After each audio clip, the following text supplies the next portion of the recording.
exposed Islamist power network operating in Canada? Let's talk about it because there is an investigation and it's looking a little sketchy. Okay, so a bombshell Canadian audit has exposed what appears to be a potential covert Islamist power network embedded within a mainstream charity.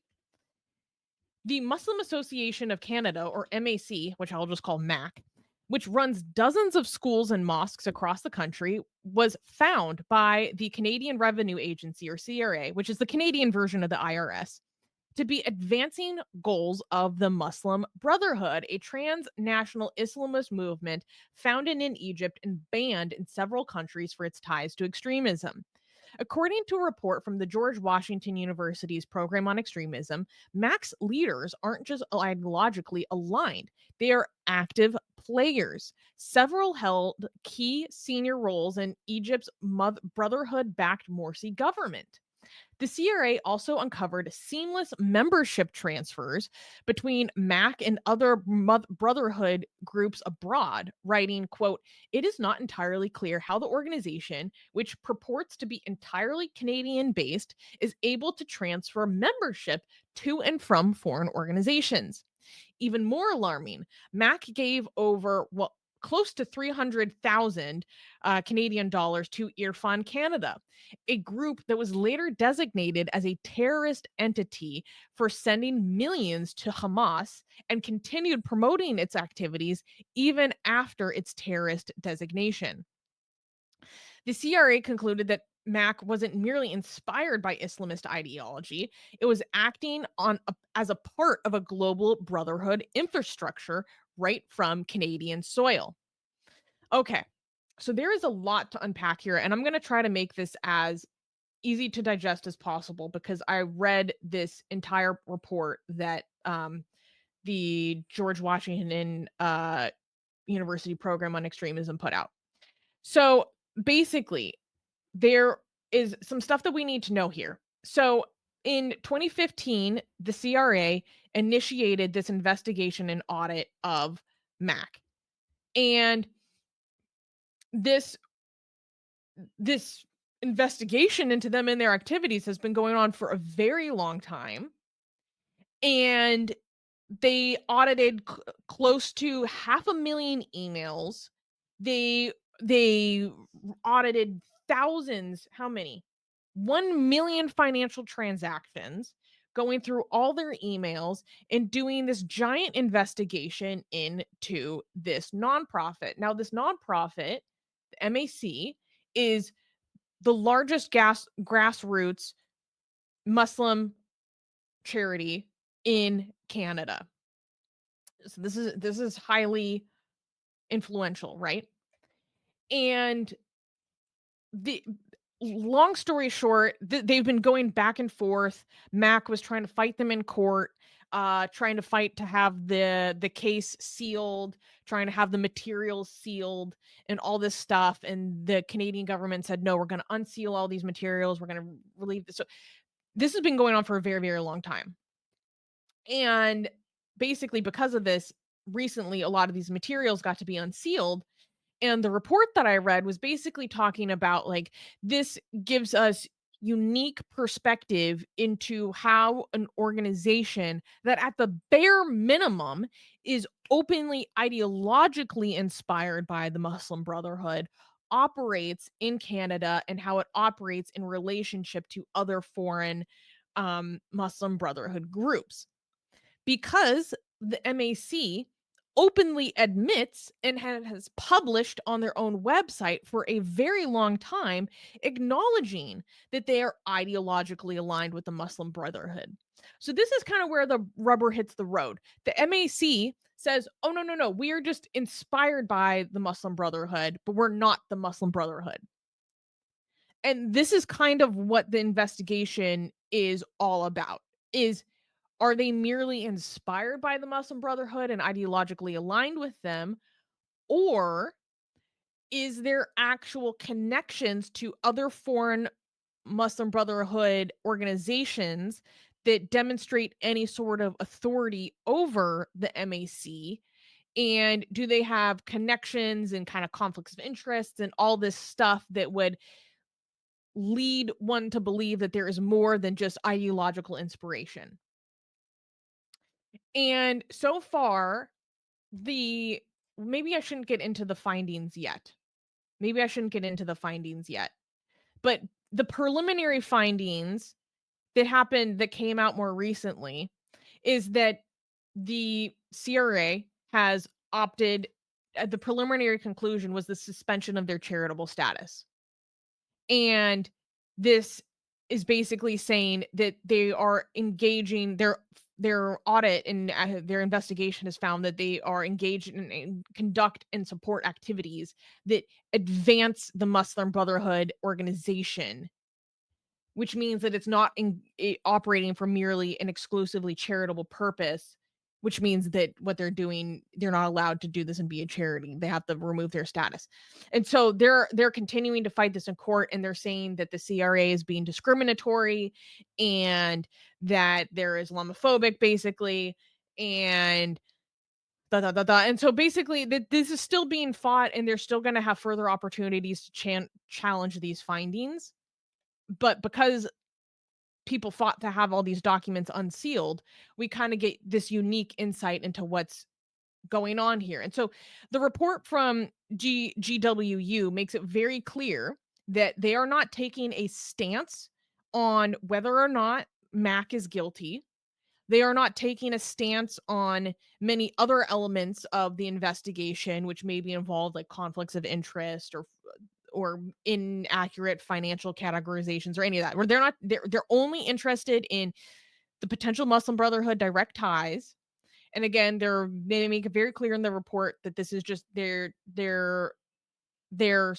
subscribing to innocent until proven guilty. But they're going with what has been revealed so far. And they also make it very clear that we cannot necessarily say that this is how the Muslim Brotherhood kind of galaxy operates in the West in general. Because we know that there is a Muslim Brotherhood galaxy around the West. We know that they are in France. We know that they are in Germany. We know that they're in the US. And we know that they all have connections to each other, as actually exposed in this investigation. Like there's cooperation in this documented in this report between the Muslim Association of Canada and the Muslim American Society, or MAS. And but they basically say we cannot necessarily conclude that this is how every group within this galaxy operates. So before I dive into this a little bit more, because there's a lot more I want to unpack, like, Armin, do you have any initial questions? No, I just have a question. Does it seem to you that these like it just is so slow? Like we have these institutions come here in Western countries and they set up shop and they manage to create effective funnels to take resources and money and support from Western countries into active terrorist organizations that are anti-Western interests all around the world, and they just keep operating, and it just takes such a long amount of time to eventually be for them to be discovered, and then once they discovered, then the legal process. It just seems like the creation process of these institutions is happening faster than them being taken down, and it just yeah. Or am I imagining things? Well, I mean, we have due process. I know, but that's not what I'm disputing. I'm just saying Well, that's part of it why it just seems takes that so they have long. the right. I mean, it The does take due CRA had to process, but audit the them and research. go through a million financial transactions and go through 500,000 emails. Yeah, we need AI to basically connect these dots for us faster. Okay, we need I AI to be participant. Yeah. I don't know. I don't like that. I don't like that. For something as serious as Right. this, you know? No, no, it doesn't have to come up with a conclusion. It could just point the humans into, hey, you need to look into this. I connected these together. You could come and see if it's true. Okay. Like it might actually be able to point you to directions that you wouldn't have looked like, but eventually, but still, a human will come look at this. But to come up to for pattern recognition and connecting the dots, it might make the process a lot faster. I don't know. I think it would be I mean, a good idea. look, like I understand like why you'd be frustrated with that. I just personally like don't really I mean, government isn't really known for being the most efficient anyways.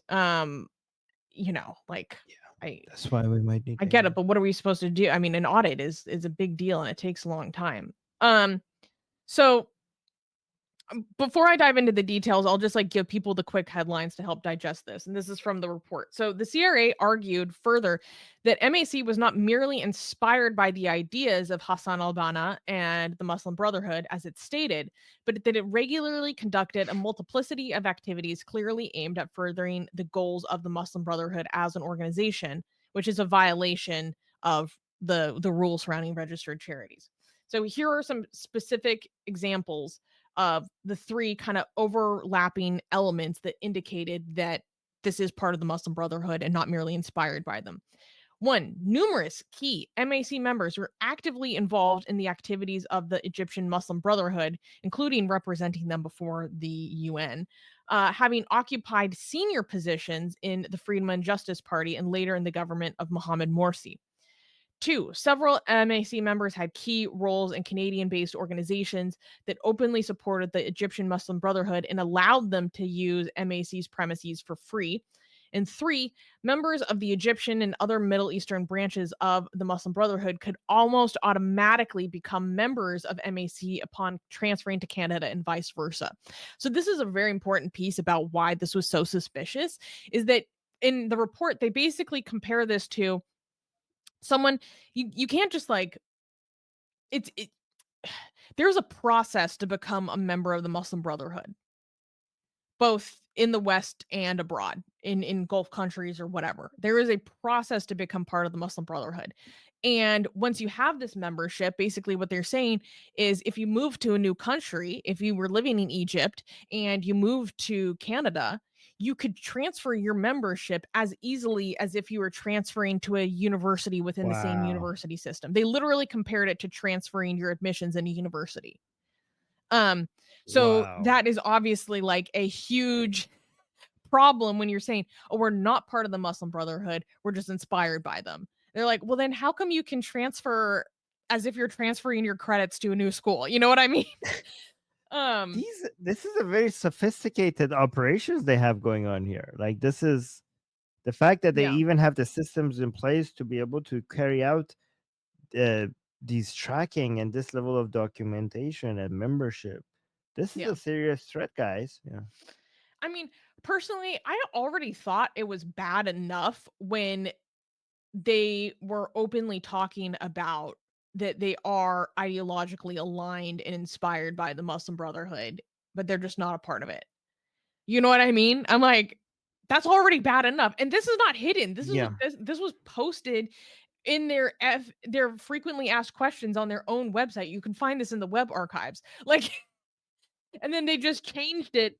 They had a board resolution and changed their bylaws to remove all that stuff around 2013, 2015 because it was like bad PR and like leading to misinformation and all this stuff. But they used to be very public about like, oh no, we are we are ideologically the Muslim Brotherhood. That's already bad enough by Mhm. itself.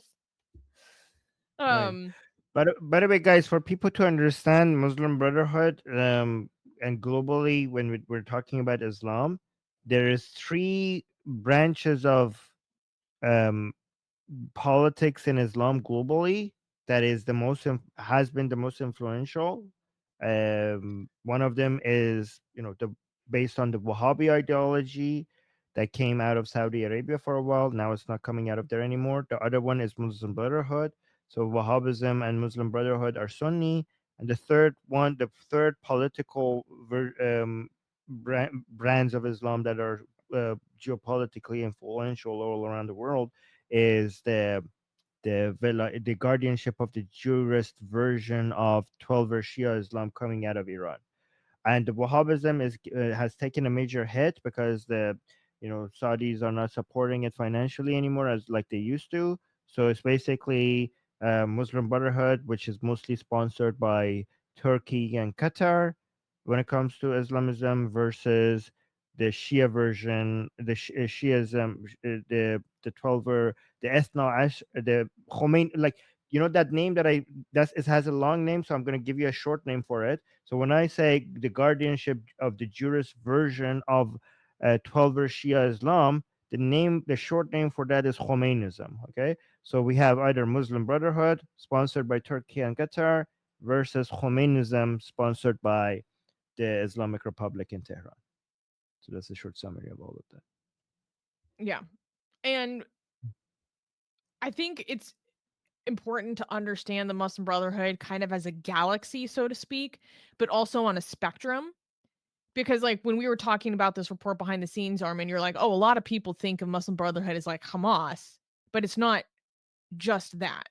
So, for people who are not familiar, could you explain kind of the spectrum from Hamas all the way to versions that are like seemingly more secularized?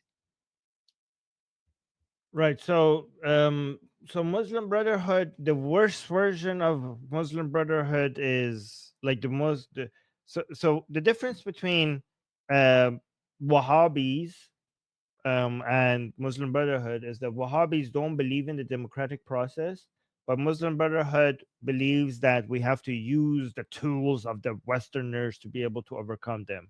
So they actually believe in elections, in having presidents, prime ministers, parliaments, shit like that, right? And this has taken some but the most aggressive version of that has been that we are familiar with right now in modern times, because Muslim Brotherhood has a long history, but is Hamas is the most ugliest version of that. But it could actually get as mild and um peaceful looking as Muslim Brotherhood versions that we have in like Tunisia, for example, right? So there's a spectrum associated with how Muslim Brotherhood operates. I mean, they're all bad, but depending on the environment that they're in, they act differently.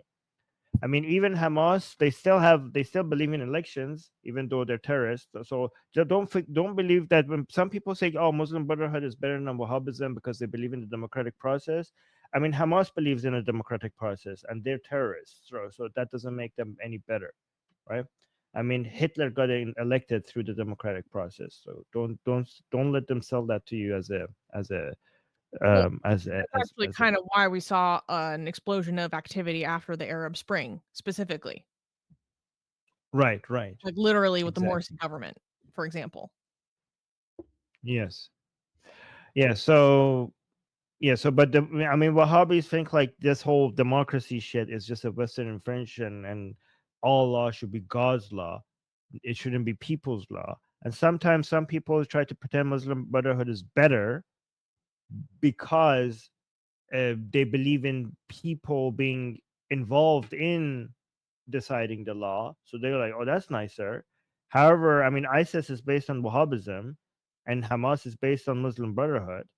I would argue that Hamas is actually worse than ISIS in their conduct. So it Mhm. doesn't necessarily mean that they're going to behave better. Yeah. Yeah. So that's a really good explanation. And what's important to understand about MAC and the basis of this report is that they are most closely tied to Egypt.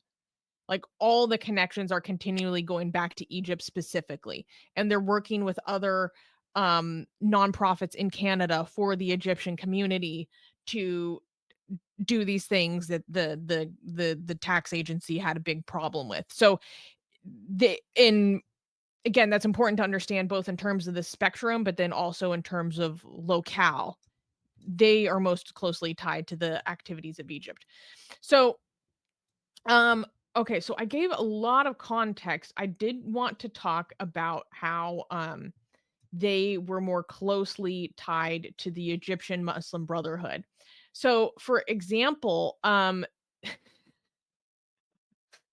the one of the most important instances is of Walel Hadra, who was in 2012 serving as the MAC president, and while serving as the MAC president, began to work on the presidential campaign of Mohammed Morsi, who was the then Egyptian Muslim Brotherhood candidate. And during this period of time, the MAC back in Canada was actively attempting to hide his involvement in the Morsi campaign from the public. Um, and then the CRA has all these emails to back up this claim. As there was this whole thing where they have all these emails exposing how that there was a picture that was published of Hadara standing with Morsi. It was put on social media, and there was all these emails that were back and forth about them trying to delete these emails and kind of stop the diffusion of this image. And so they all had like awareness of this, right? Um, and then there was another instance of another of all these very senior people in the MAC receiving invitations, like private invitations to Muslim Brotherhood conferences around the world, as well as some of them from the MAC literally working for the Freedom and Justice Party in Egypt. Freedom and Justice Party being the party of the Muslim Brotherhood in Egypt, trying to promote the government of Mohammed Morsi. Um, and then there was another instance where there was one guy who was working for or associated with MAC and literally became their kind of representative, the Freedom and Justice Party's representative in front of the UN. Um, and so through a lot of these emails investigating these associations and how they are like this group of individuals strategizing for the Morsi campaign in Egypt, it became clear through communications that it seemed like the Muslim Brotherhood in Egypt is actually exercising authority over the MAC in Canada, which is a major violation of the charity law to have this foreign source exercising authority over you. Um and and also, like, why are you receiving invitations, like regular invitations from like senior Muslim Brotherhood officials for Muslim Brotherhood conferences to be with Muslim Brotherhood leaders from all around the world? Like, but you're saying that you have no connections to foreign Muslim Brotherhood organizations. Why are they giving you these like private invitations? Like that's a little weird. The other thing that was part of the major part of the audit is that they were connected to other local Muslim Brotherhood linked organizations in Canada. And this is one of the most shocking elements of this report, was that they had a relationship between MAC and the International Relief Fund for the Afflicted and Needy Canada, or IRFAN Canada. And so, for example, in 2014, the CRA determined that IRFAN had transferred almost $15 million to operating partners that were run by Hamas officials. At which point, Canada listed IRFAN as a designated terrorist entity. And then the problem is that after that, after it had been designated, MAC was allowing them to still do events in their premises.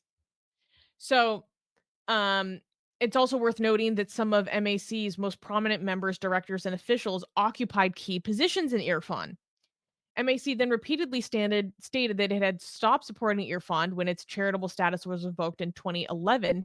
Yet analysis of the CRA's audit documentation reveals the relationship between MAC and IRFAN not only continued after the suspension of IRFAN's charitable status, but also persisted even after it was designated as a terrorist organization. And part of the ways that they continued to support it was they allowed IRFAN to promote events on their own campus, on their own property, and providing it a context to raise funds. So that's a huge problem. And then kind of the final main, go ahead. No, I just want to say that it's so amazing how people expect like these Western countries to deport um all of these people, but they're not even like, we are so far away from that. Like, how about we just start with not letting terrorist supporting organization being active on this side? Like, we're so far away from the very basic things that we need to do that, and they're asking for so much, even though we're letting this happen. I don't know. It's Yeah. just so far away from what needs to be done. But go on. Yeah. The and then another kind of nail in the coffin, so to speak, in this case, again, like I said, was like the ease of the the transferring between members.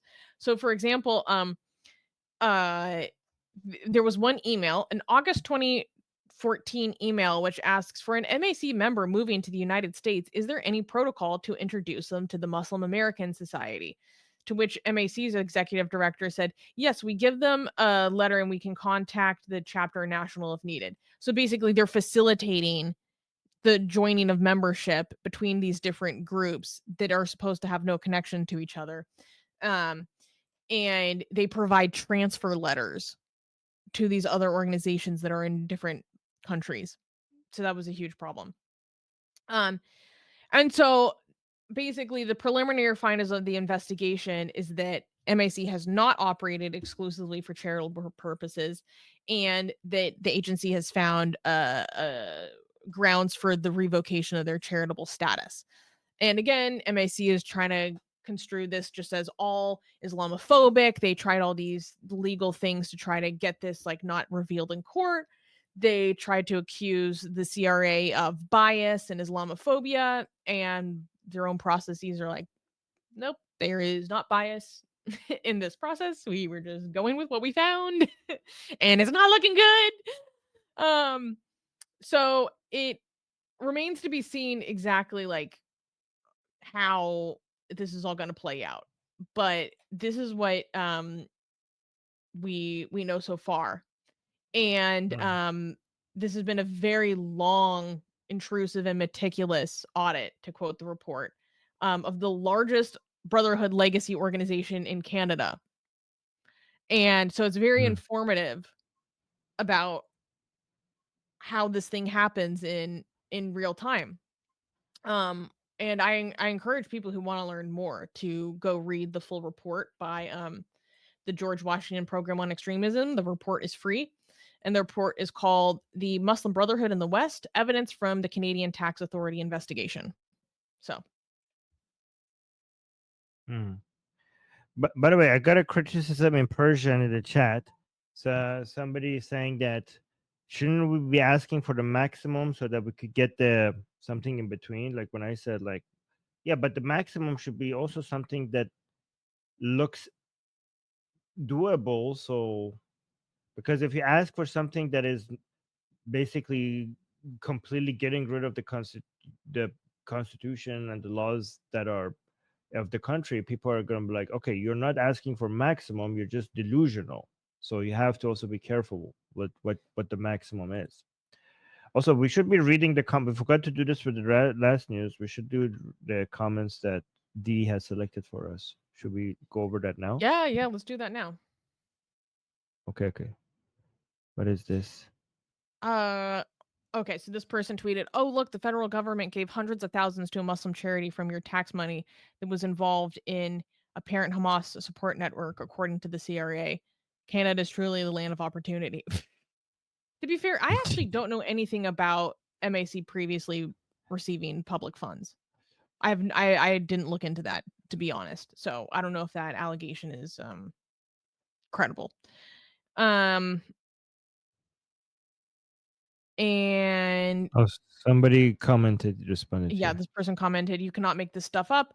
The Muslim Association of Canada in their FAQ has a defensive Q&A about them not being Muslim Brotherhood affiliates, but two lines down they are praising the founding of the Muslim Brotherhood. No, I know. And that's what's funny. No, but that really is what is the legal question is, are they merely inspired by the Muslim Brotherhood, which they're allowed to do? I mean, I have problems with that. Or are they actually an operation and subsidiary of Seems them, like the which is what's not allowed? Right. Honestly, I think if the laws were up to me, I think that you shouldn't be allowed to have an institution that is just also praising Muslim Praising Brotherhood. them, right? Because it's Yeah, I antithetical think that to should. the Canadian Constitution. Like, Yeah, and again, that's not a violation of free speech because you, as an individual, could go have the shittiest opinions ever. But like, you should like, if a country says like, okay, you cannot build an institution around these shitty ideas, it doesn't mean that you as an individual cannot have those shitty ideas. So it's not a violation of your free speech. I think they shouldn't allow any organization to be operational like this in Canada, even if they're just praising Muslim Brotherhood. That's my opinion. What is this one? but I do think it's funny that they're like, there's so much misinformation, and then they're like, no, we love Hassan Albano. What are you talking about? Like, Uh, can you say that about can you have a charity in Canada that says, hey, like, we're not Nazis, but we praise Adolf H, and we are inspired by him, and we welcome all the things that he did for Germany, and we think he was a great guy, and this is what our institution no, believes. We're I not don't know. Nazis, but that's what like. Would you be able to have an institution like that in Canada who says that I we don't praise know. I Adolf don't H? know, but it's crazy.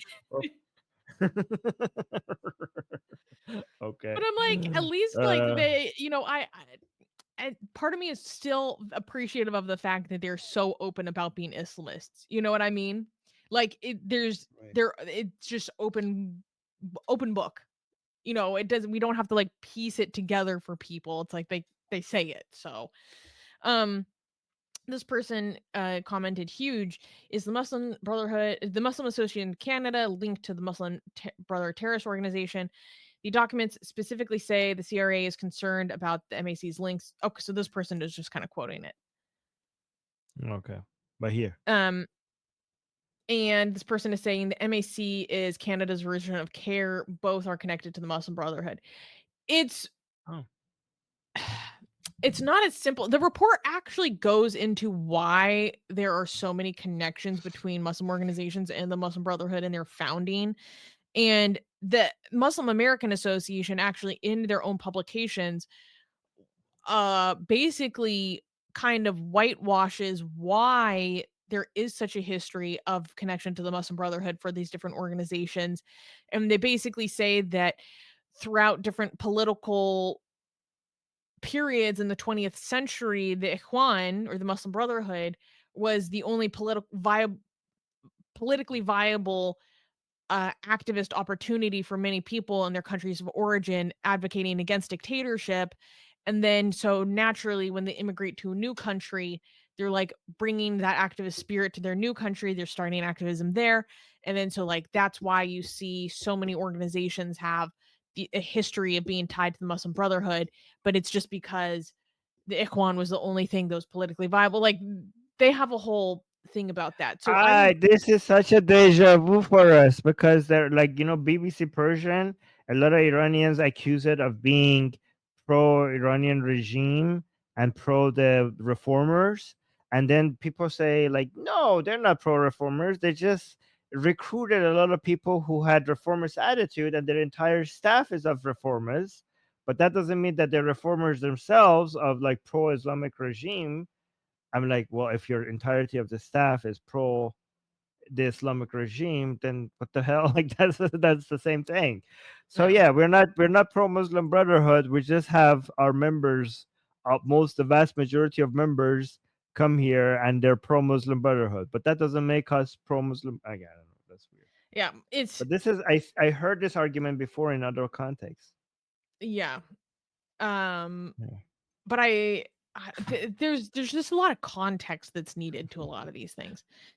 Um, this person is tweeting Christina Friedland has vowed to add an extra layer to Muslim organizations to not be targeted by CRA audits under the guise of Islamophobia, despite what evidence there might be linking them to terrorist organizations or nefarious activities. Like, look, just let the freaking CRA do their job. I think because This report only covered like one element of the investigation. There were many other things, and to be fair, they were only being audited for a 3-year period between like 2012 to 2015 or something. And this is how much Mm. evidence they found just within that period. And there were many other things that they were investigating that this specific report didn't look into. Um, so yeah, it's more complicated than just, oh, they're being targeted for being Muslim. It's like, well, no, they had concerns about the amount of property that they had amassed as well. That can be a violation of charitable status in Canada, regardless of any ideological affiliation. Do you know who makes the most amazing, gorgeous, and other adjectives that I can't use here on YouTube, blasphemous art ever? We do! And for some reason, we are giving it away for free. Download them now using the link in the description before we change our mind.